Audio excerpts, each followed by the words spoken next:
जोहार, नमस्कार। कानून की बात में आमतौर पर हमारी कोशिश यह रहती है कि हम आपको कानून की पेचीदगियों से ज़्यादा जो कानून हैं, अगर कहीं उलझ गए हैं तो उस उलझन से कैसे निकल सकते हैं उसके बारे में बताएं। कानून आपको क्या अधिकार देता है, संविधान आपको क्या अधिकार देता है, इसके बारे में आपको जानकारी दें।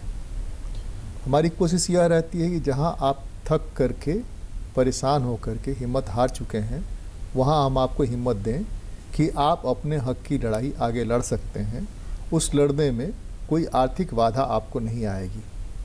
आपको गरीब होना सिर्फ इसलिए आप लड़ाई नहीं लड़ सकते हैं, यह समस्या आपके सामने नहीं आएगी, और आएगी तो इसका समाधान होगा। बहुत सारे मामलों में जो लंबे समय से मुकदमे चल रहे हैं अदालतों में, उन मामलों में अगर आप चाहें तो अलग से भी जल्द से जल्द सलटाने की व्यवस्था के लिए आप अदालत में जा सकते हैं। कैसे जा सकते हैं, वकील की मदद कैसे मिलेगी? जो विधिक सेवा प्राधिकार राष्ट्रीय स्तर से लेकर के जिला स्तर तक, जहाँ सब डिविजनल कोर्ट है वहाँ सब डिवीजन स्तर तक है, PLVs हैं, दूसरे एक्सपर्ट लोग हैं, लीगल क्लिनिक है, उन लोगों से कैसे आप मदद ले सकते हैं, उनके बारे में हम आपको बताते हैं। आज हम आपको बताएंगे महिलाओं के कानूनी अधिकार के बारे में।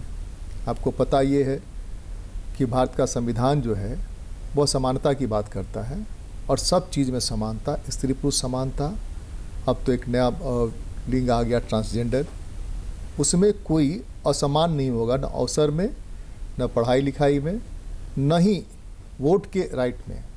वोट का राइट भी उसको एक ही वोट का राइट मिलेगा जितना दूसरे को मिलेगा, चाहे वो प्रधानमंत्री हो, राष्ट्रपति हो, या गांव का सबसे कमज़ोर आदमी हो। महिला को भी वही अधिकार है। महिलाओं के मजदूरी में कोई भेदभाव नहीं हो सकता है। बाल विवाह क्यों गड़बड़ है, क्यों नहीं करना चाहिए, कोई जबरन कर रहा है तो कैसे उसको रोका जा सकता है। महिलाओं के क्या क्या अधिकार हैं, अगर मनरेगा में काम कर रही हैं तो, अगर किसी फैक्ट्री में काम कर रही हैं तो, मैटरनिटी लीव क्या है, इन सब चीज़ों के बारे में कानून की बात में आज हम चर्चा करेंगे। हमारे साथ चर्चा के लिए हैं जिला विधिक सेवा प्राधिकार रांची की सचिव कमला कुमारी जी। स्वागत है आपका। नमस्कार। जोहार सर। जोहार। ये आपसे महिलाओं के कानूनी अधिकार के बारे में अगर पूछा जाए तो कॉन्स्टिट्यूशनल राइट से, कॉन्स्टिट्यूशन जो समानता की बात करता है कि हम भारत के लोग में महिला भी है, हम भारत के लोग में पुरुष भी है, हम भारत के लोग में बच्चे भी हैं, तो वहाँ से कैसे उनको अधिकार इनहेरिट होता है, कैसे अधिकार मिलता है, और कैसे समानता की बात है, फिर आगे की बात करेंगे हम। सर मैं पहले सर समाज के अंतर्गत महिलाओं की स्थिति जो है इससे हम सर शुरू करते हैं जी। हमारे सर महिलाओं की आज की स्थिति यदि देखा जाए तो पहले से सर महिलाओं की स्थिति अभी बेहतर है जी। क्योंकि आज हम यदि महिलाओं को देखें तो हमारे महिलाएं हर क्षेत्र में, चाहे वह सामाजिक हो, आर्थिक हो, राजनीतिक हो, चाहे कोई अन्य क्षेत्र हो जी, हमारी महिलाओं की सर भागीदारी अभी बहुत अच्छी देखी जा रही है। और सब महिलाएं अपने स्तर से अपने काम को अपना लक्ष्य समझ के बहुत अच्छा से अपने जिम्मेदारी को निभा रही है जी। और आशा है कि हमारी महिलाएं जो है सो समाज के अंतर्गत बहुत ही अच्छा काम करेगी। हमारी महिलाएं आज से नहीं, शुरू से ही अपने पुरुषों के साथ कंधे से कंधे में मिलाकर अपने काम को करती है और अपने जिम्मेवारी को जो है सो निभाती है सर। और उसके बाद अब हम थोड़ा सा इस आगे बढ़ते हैं सर, तो हम लोग देखते हैं कि महिलाओं को इतना सबल होने के बावजूद भी हमारे महिलाओं को सर संरक्षण की ज़रूरत पड़ती है, कानून की ज़रूरत पड़ती है। तो देखते हैं सर हमारे समाज के अंतर्गत पहला जो हम देखते हैं मेरे नज़र से एक बाल विवाह है। बाल विवाह हमारे यहाँ एक बहुत ही पुरानी पद्धति है, और बाल विवाह पर हम लोग आएंगे। हमारे यहाँ अभी तुरंत पूजा होकर के निकला है दुर्गा पूजा सर, जिसमें दुर्गा जो है वो शक्ति की पूजा महिला है सर, है ना। सरस्वती पूजा उसके पहले निकला, वो भी महिला है। ज्ञान भी उनके पास है, शक्ति भी इनके पास है, लक्ष्मी पूजा आने वाली है, धन भी उनके पास है, सब चीज़ महिलाओं के पास है। फिर भी अबला जीवन है तुम्हारी यही कहानी, महादेव वर्मा को लिखना पड़ता है। बिल्कुल बिल्कुल। तो वह स्थिति जो है, इस स्थिति में बदलाव जो है, कानून कहाँ सपोर्ट करता है संरक्षण के मामले में कि उनके स्थिति में बदलाव आए, और कैसे कैसे बदलाव आया? बदलाव तो यह आया कि लोग चांद पर गए, बदलाव तो यह आया कि अब सेना में जाकर के फौज में लड़ रही हैं, बिल्कुल, जेट उड़ा रही हैं, बिल्कुल, है ना? तो उसके बारे में थोड़ी जानकारी दीजिए। महिलाओं को सर जैसे देखा जाता है कि वह हमारे जितने भी हमारे कानून बनते हैं सर, हमारे समाज के अंतर्गत देखा जाता है कि कौन कौन से किस किस तरह की समस्याएं होती है। उन समस्याओं को देखते हुए हमारे किसी भी प्रकार का जो कानून बनता है उसको एक सामाजिक उसको ध्यान में रखते अध्ययन को करते हुए, सामाजिक स्थिति को ध्यान में देखते हुए कानून जो है सो बनाया जाता है सर जी। और उसी तरह हमारे महिलाओं को भी जो है समाज के अंतर्गत जिन जिन परिस्थितियों के तहत देखा गया कि यह जो है सो दिक्कत हो रही है, दिक्कतें हो रही है, इनको इस क्षेत्र में दिक्कत हो रहा है, इनको क्या इनके प्रोटेक्शन के लिए हम लोग जो है सो किस तरह का काम करें। तो उस अनुसार से हमारे समाज के अंतर्गत सर हम महिलाओं के बीच सर संरक्षण के लिए, हमारे सुरक्षा के लिए हमारे अधिकार को सर, महिलाओं के अधिकार को दिया जाता है, और महिलाएं उसी अधिकार के तहत, जैसे उसमें घरेलू हिंसा एक घरेलू हिंसा है। तो घरेलू हिंसा से प्रोटेक्शन की क्या व्यवस्था है कानूनन? घरेलू हिंसा, जैसे हमारे घरेलू हिंसा, हम लोग थोड़ा सा सर घरेलू हिंसा पर आए कि महिलाओं को घरेलू हिंसा है क्या। हमारे समाज में शादी तो हर इंसान की होती है, हर महिला को, हर बेटी की शादी होती है, और वह जो है सो अपना ससुराल जाती है। ससुराल के अंतर्गत सर हर महिला चाहती है कि मैं अपना घर परिवार को कितना बेहतर तरीका से उसको सही ढंग से चलाएं, ताकि मेरा घर परिवार सुरक्षित रहे, सही ढंग से चले। और एक महिला, एक बेटी, कोई भी लड़की एक परिवार से दूसरे परिवार में जाती है तो उस परिवार के लिए वह अनजान होती है, और वहाँ वह सब लड़की प्राय उस परिवार में एडजस्ट करना चाहती है कि मैं अपना पति के साथ यहीं गुजरनी है। जिंदगी यहीं गुजरनी है, तो पति के साथ अच्छा रहना चाहती है, सास ससुर का सेवा करना चाहती है, बाकी घर का जितना भी काम है उसमें एडजस्ट होना चाहती है। लेकिन उसी में यदि उतना करने के बावजूद भी यदि हमारे महिलाओं को, हमारे बेटी बहुओं को सम्मान नहीं मिलता है, हाँ सम्मान नहीं मिलता है, उसको तरह तरह की प्रताड़नाएं दी जाती है। जैसे प्रताड़ना सर बहुत तरह की है, यदि उनको मानसिक दी जाती है, शारीरिक दी जाती है। अब मान लिए सर उसका कहीं रंग पर कुछ कमेंट किया जाता है कि आप देखने में बढ़िया नहीं है, आप जो है सो सांवले हैं, कि आपका कोई यंग इस तरह है, किसी तरह हाथ इस तरह है, पैर इस तरह है, नाक छोटा हो गया है, या आपको बच्चा नहीं हो रहा है। चाहे उस महिला यदि कामकाजी महिला है तो उसको बाहर जाने से रोका जाता है, उसको उसका जो भी काम उसके है लिए कानूनी प्रोटेक्शन कैसे है? अगर वो उसके लिए कानूनी प्रोटेक्शन सर है, डोमेस्टिक वायलेंस एक्ट हमारे घरेलू हिंसा के तहत है।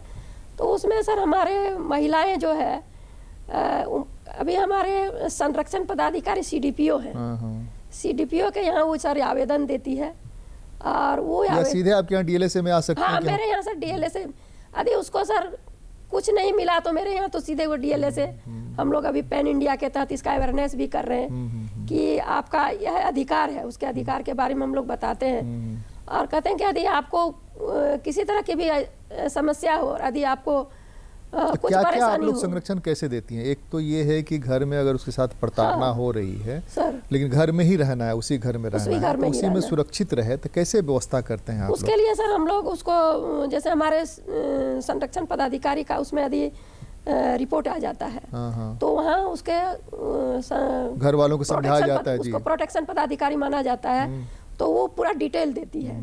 डिटेल देने के बाद हम लोग सर उसको ऑब्जर्व करते हैं। ऑब्जर्व करने के बाद हमारे जो भी पीठासीन पदाधिकारी होते हैं वो ऑब्जर्व करते हैं। ऑब्जर्व करने के बाद उसको देखा जाता है कि उसको तत्काल जो है सो उसको उसी घर में उसी घर में सर उसको रहने का जो है सो सुरक्षित रहने का व्यवस्था। अब आई बात बाल विवाह की, तो आमतौर पर जो डॉक्टर्स हैं, मेडिकल एक्सपर्ट रिपोर्ट जो है और सरकारों ने यह माना उसके आधार पर कि कच्ची उम्र में शादी होने पे तरह तरह की परेशानियां होती हैं। झारखंड जो सबसे धनी राज्य होने के बाद भी सबसे ज़्यादा यहाँ पर बाल विवाह है, सबसे ज़्यादा गरीबी है, सबसे ज़्यादा मानव तस्करी है, सबसे ज़्यादा भूख है। तो बाल विवाह से बचें, वो नहीं चाहती हैं शादी करना, तब भी शादी की जाती है। इसलिए की जाती है कि पर्टिकुलर कम्युनिटी में फिर लड़का नहीं मिलेगा, फिर लड़की नहीं मिलेगी। तो उसमें अगर प्रोटेक्शन चाहिए तो क्या व्यवस्था है बाल विवाह? सर हम तो सर कहना चाहेंगे कि यदि बाल विवाह को रोका जाए तो सबसे पहले सर उसको जागरूक किया जाए। उस समाज के अंतर्गत जाकर हम लोग, उस पंचायत में जाके हम लोग, उस सोसाइटी में जाके हम लोग उसको सर पहले जागरूक करें कि बाल विवाह जो है क्या नुकसान है उसका? हाँ, क्या नुकसान कर सकता है। हमारे बाल विवाह के अंतर्गत लड़का और लड़की का सर बहुत कम उम्र में शादी कर दिया जाता है, जबकि वह बिल्कुल जी है सर फिटनेस नहीं होता है उसका शरीर।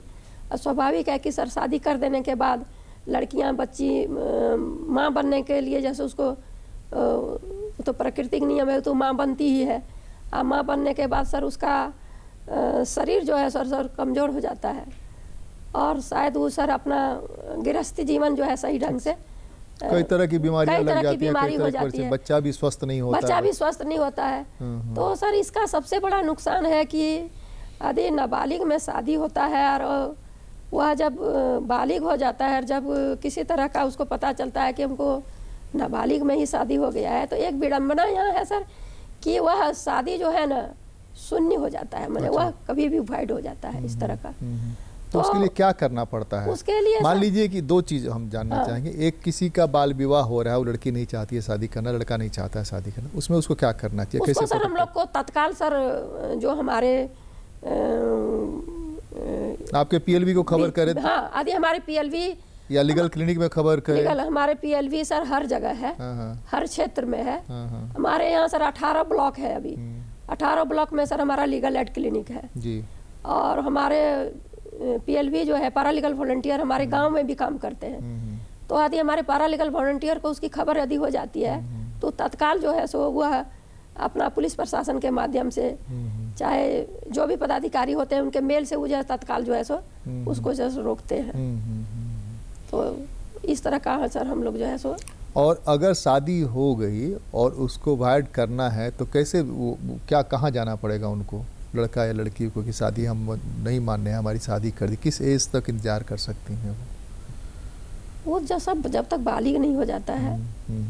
लेकिन सर उसमें क्षति सर, जैसे यदि मान लीजिए बच्चे हो जाते हैं, मेरा जो मानना है सर यदि बच्चे हो जाते हैं शादी हो जाने के बाद तो सबसे अधिक क्षति सर लड़की को ही होता है, क्योंकि उसके अब समान अवसर की हम लोग बात करें। हाँ। किस तरह से लड़कियों को, महिलाओं को जॉब में, पढ़ाई लिखाई में, प्रतियोगिता में कैसे समान अवसर का राइट कानून देता है, संविधान देता है? हाँ सर, हमारे भारतीय संविधान जो है, हमारे भारतीय संविधान के अंतर्गत पुरुष तथा महिलाओं को सर बराबर अधिकार मिला है जी।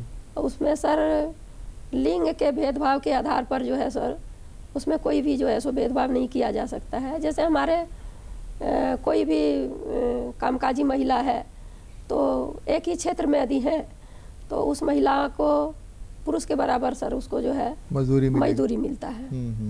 और अतिरिक्त बेनिफिट्स क्या क्या है? अतिरिक्त बेनिफिट में हमारे जो है जैसे मैटरनिटी बेनिफिट, मैटरनिटी लीव है हमारे महिलाओं को। बच्चों के लिए क्रैश की व्यवस्था करनी चाहिए और अतिरिक्त छुट्टी बच्चों को दूध पिलाने के लिए। बिल्कुल। हमारे सर यदि कामकाजी महिला जब गर्भवती हो जाती है तो उसको सर 6 महीना का सर मातृत्व अवकाश मिलता है और उस मातृत्व अवकाश के दौरान उसका जो भी वेतन होता है उस वेतन को सर उसमें जो है सो रोका नहीं जाता, उसको कंटिन्यू मिलते रहता है।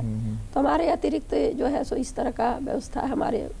मान लिया जाए किसी उद्योग में या किसी संस्थान में या किसी व्यवसाय में महिला कर्मचारी है वहाँ पर, तो उसको ये सारी सुविधाएं नहीं मिल रही हैं, तो उसको क्या करना चाहिए, कहाँ?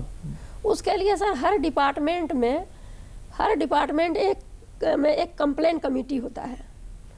हमारे जैसे कंपनी हो चाहे हर क्षेत्र में, तो वहाँ उसका कोई अध्यक्ष होता है, कोई उपाध्यक्ष होता है, कुछ मेंबर भी होते हैं उसमें, और उस क्षेत्र के लिए होता है। वहाँ वह अपना आवेदन डाल के उसका अपना जांच करा सकते हैं, और उसके साथ उसका प्रोसीडिंग पूरा चलता है, उसका वेरिफिकेशन होता है, इंक्वायरी होता है, जो सही होता है उसमें सर देखा जाता है। तो सब जगह सर व्यवस्था दिया हुआ है महिलाओं के लिए। स्कूल, कॉलेज और ऑफिसेज वगैरह में उनके साथ कोई छेड़खानी नहीं हो, कोई रैगिंग नहीं हो, इस तरह की चीज़ नहीं हो, तो उसके लिए भी कोई प्रोटेक्शन की व्यवस्था है क्या? अभी सर हम लोग का तो स्कूल में भी अभी हम लोग भी अवेयरनेस करते हैं, स्कूल में भी हम लोग को जाना है, और हमारे बहुत सारे कस्तूरबा स्कूल में भी हमारे लीगल लिटरेसी क्लब भी है, उसमें भी हम लोग जो है सो जाके उनको जो है सो हम लोग। आमतौर पर किस तरह कंप्लेंट्स आते हैं जब आप जाती हैं इस तरह के लीगल क्लिनिक्स में, जहाँ कस्तूरबा विद्यालय है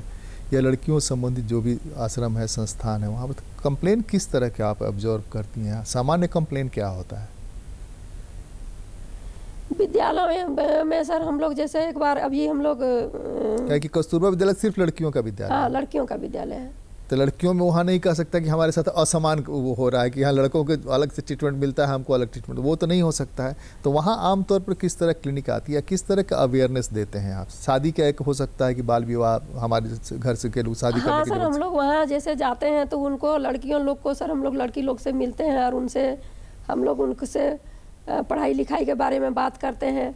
बाकी हम लोग उसको एक कहते हैं कि आप लोग शादी ब्याह थोड़ा सही समय पे कीजिए, ताकि आप लोग की जो है सो गृहस्थी जीवन थोड़ा सही ढंग से चले, और खासकर शिक्षा पर वहाँ जोर दिया जाता है।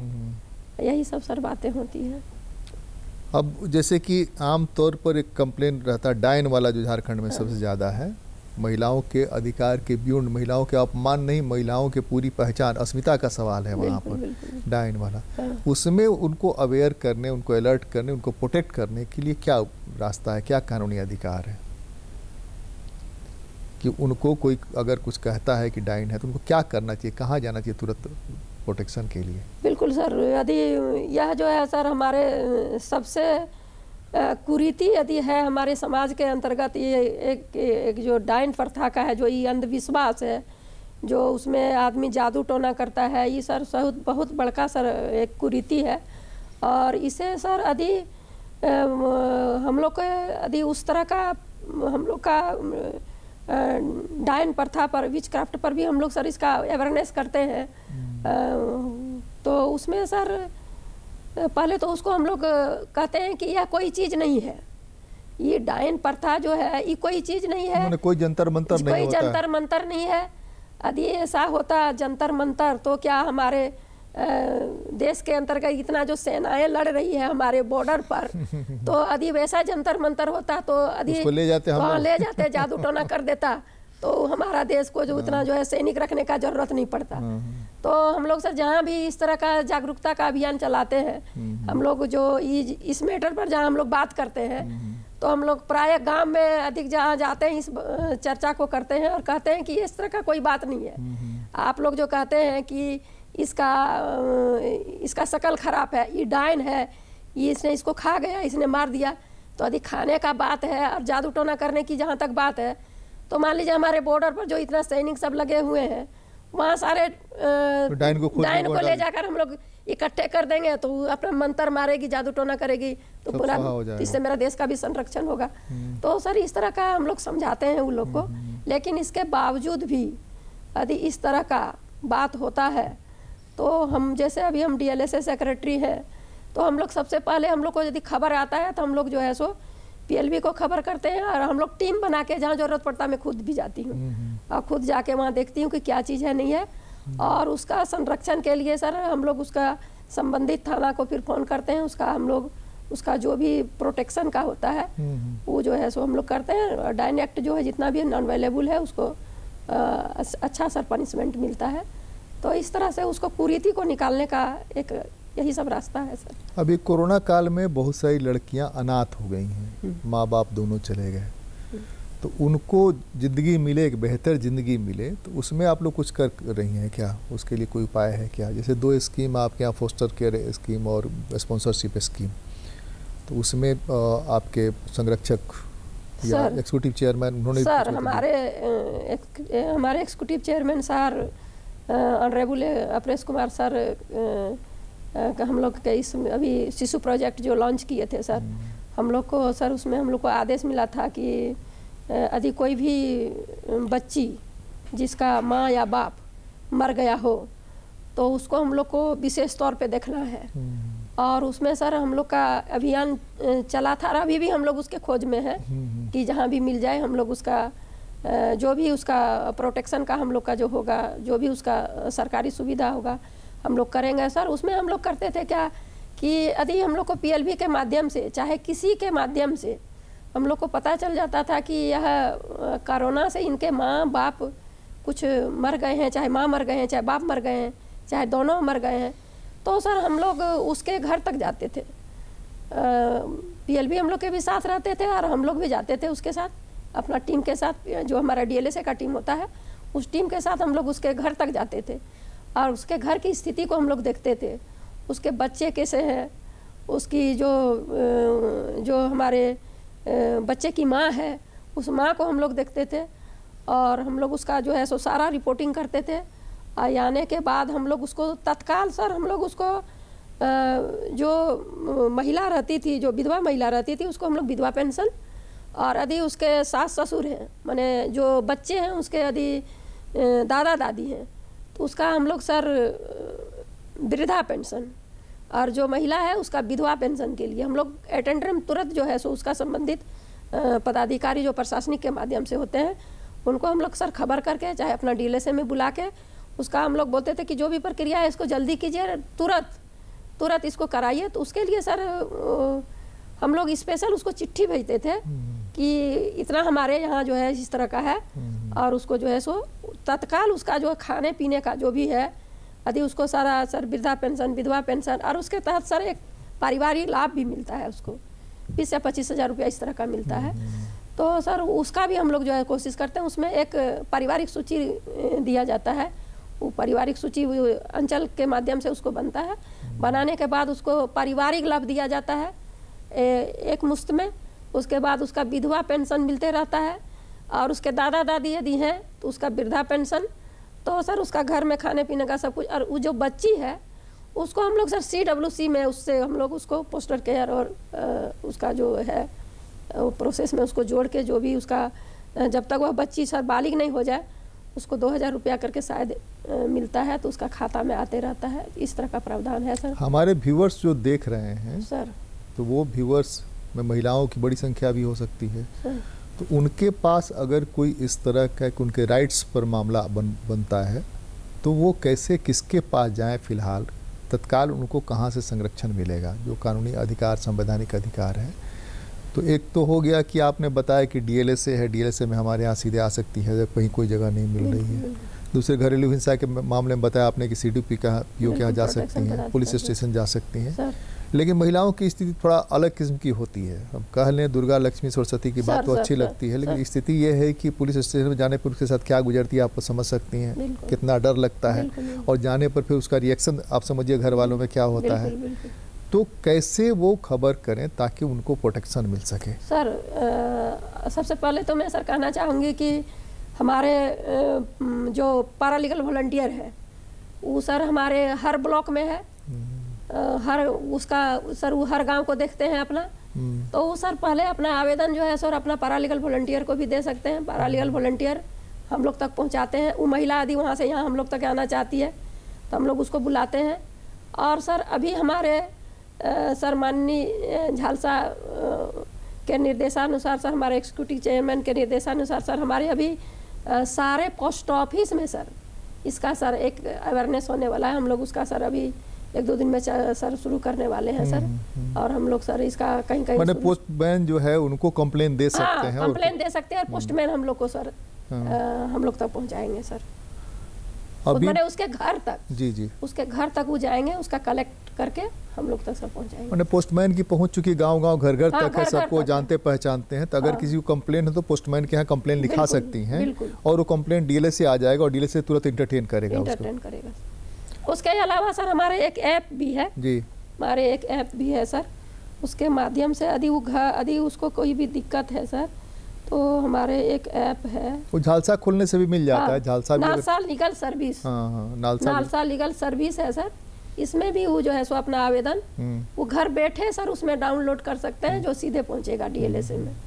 तो हमारे पोस्टमैन यदि उसके पास नहीं भी पहुंचते हैं, हमारे पैरालीगल वॉलंटियर नहीं भी पहुंचते हैं, तो कंप्लेन कर सकते हैं। कंप्लेन हमारे तक जो है सो अपना महिलाओं के अधिकार के बारे में, और जहां अधिकार का हनन हो रहा है, उनके साथ असमान व्यवहार हो रहा है, उसके बारे में कमला कुमारी जी ने आपको बताया।